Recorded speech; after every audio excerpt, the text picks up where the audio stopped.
ആ യാത്ര സുഖമായിരുന്നു. ഇപ്രാവശ്യത്തെ യാത്ര സുഖമായിട്ടാണ് തോന്നിയത്. 34ാമത്തെ വർഷമാണ്. നന്നായിരുന്നു.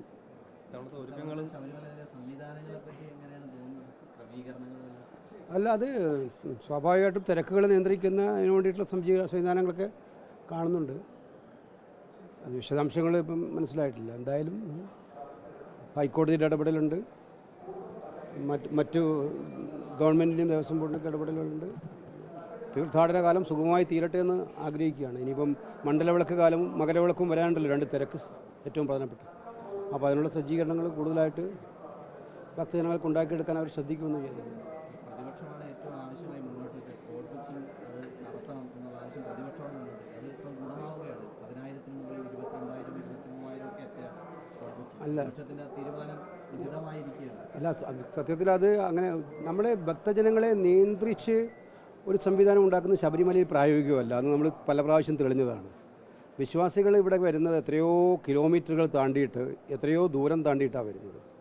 അപ്പോൾ അവരെ സംബന്ധിച്ചിടത്തോളം വന്ന് ദർശനം നടത്തുക, പോവുക എന്നുള്ളത് മാത്രമേ അവർക്ക് ഉദ്ദേശമുള്ളൂ. അപ്പോൾ അതിന് സാങ്കേതികത്വത്തിൻ്റെ മാത്രം മേഖലയിൽ നിന്നുകൊണ്ട് നമുക്ക് മുന്നോട്ട് പോകാൻ കഴിയില്ല. എല്ലാ രീതിയിലും മുന്നോട്ട് പോകണം തന്നെയാണ് ആഗ്രഹം. അപ്പോൾ അതനുസരിച്ച് സുഗമമായി തീരട്ടെ എന്നാണ് പ്രാർത്ഥിക്കാനുള്ളത്. ഈ അംബേദ്കർ വിഷയത്തിൽ എങ്ങനെയാണ്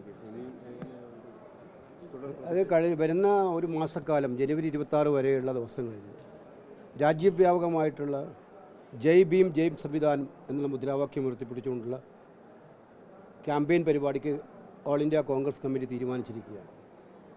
അപ്പം ഞങ്ങൾ 26, 27 തീയതികളിൽ മഹാത്മാഗാന്ധി കോൺഗ്രസ് അധ്യക്ഷനായതിൻ്റെ 100ാമത് വാർഷികം ബൽഗാമിൽ വെച്ച് ആഘോഷിക്കുകയാണ്. 27-ാം തീയതി ജയ് ഭീം ജയ് സംവിധാൻ റാലിയും അവിടെ നടത്തുന്നുണ്ട് ബൽഗാമിൽ. നാളെയും മറ്റന്നാളുമായിട്ട് ഇന്ത്യയിലെ എല്ലാ കേന്ദ്രങ്ങളിലും വാർത്താ സമ്മേളനങ്ങൾ.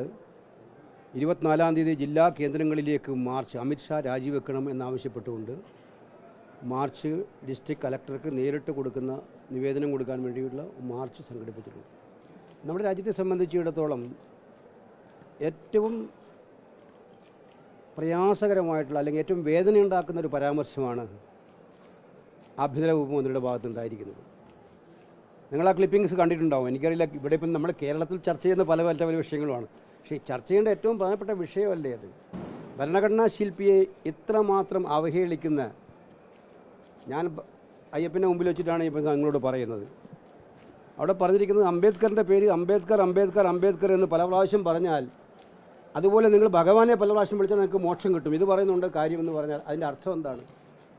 ഒറ്റ കാര്യം ഞാൻ ചോദിക്കുള്ളൂ. ഇത് ഒരു കോൺഗ്രസ് മന്ത്രിയുടെ ഭാഗത്തു നിന്നാണ്, അല്ലെങ്കിൽ ഇന്ത്യ മുന്നണിയിൽപ്പെട്ട ഒരു മന്ത്രിയുടെ ഭാഗത്തു നിന്നാണ് ഇത്തരമൊരു പരാമർശം ഉണ്ടായിരുന്നെങ്കിൽ എന്തായിരിക്കും ഇന്ത്യയിലെ ദേശീയ മുഖ്യധാരാ മാധ്യമങ്ങളിലെ ചർച്ച? ഇപ്പം ആരെങ്കിലും ചർച്ച ചെയ്യുന്നുണ്ടോ? ഞാൻ സ്റ്റേറ്റ് മാധ്യമങ്ങളെക്കുറിച്ചല്ല പ്രധാനപ്പെട്ടത് ഉദ്ദേശിക്കുന്നത്.